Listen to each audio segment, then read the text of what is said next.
रमा एकादशी का व्रत कार्तिक कृष्ण पक्ष की एकादशी को किया जाता है। इस दिन भगवान केशव का संपूर्ण वस्तुओं से पूजन, नैवेद्य तथा आरती का प्रसाद वितरित करके ब्राह्मणों को खिलाए तथा दक्षिणा बांटे। जो मनुष्य इस एकादशी के व्रत को करते हैं उसके समस्त ब्रह्मत्या आदि के पाप नष्ट हो जाते हैं तथा अंत में विष्णु लोक को जाते हैं। रमा एकादशी की कथा।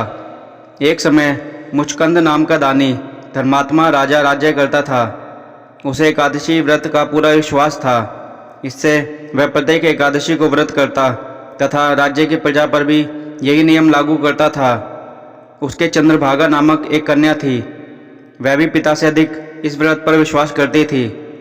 उसका विवाह राजा चंद्रसेन के पुत्र शोभन के साथ हुआ।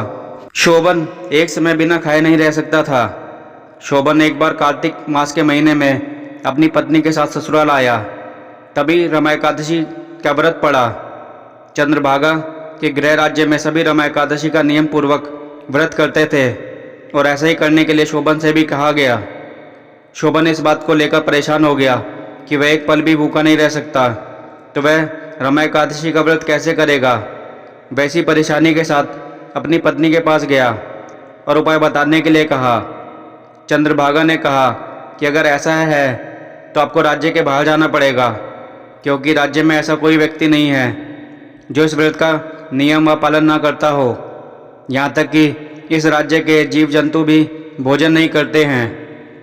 आखिरकार शोभन को रमा एकादशी का व्रत रखना पड़ा, लेकिन पारण करने से पहले उसकी मृत्यु हो गई।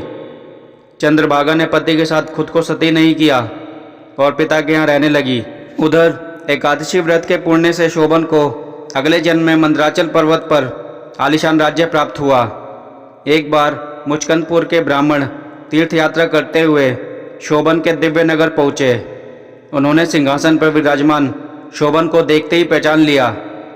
ब्राह्मणों को देखकर शोभन सिंहासन से उठे और पूछा कि ये सब कैसे हुआ। तीर्थ यात्रा से लौटकर ब्राह्मणों ने चंद्रभागा को यह बात बताई। चंद्रभागा बहुत खुश हुई और पति के पास जाने के लिए व्याकुल हो उठी। वह वाम ऋषि के आश्रम पहुंची। चंद्रभागा मंदराचल पर्वत पर पति शोभन के पास पहुंची। अपने एकादशी व्रतों के पुण्य का फल शोभन को देते हुए उसके सिंहासन व राज्य को चिरकाल के लिए स्थिर कर दिया। तभी से यह मान्यता है कि जो व्यक्ति इस व्रत को रखता है वह ब्रह्महत्या जैसे पाप से मुक्त हो जाता है और उसकी सभी मनोकामनाएं पूरी हो जाती हैं। कथा सुनने के लिए धन्यवाद।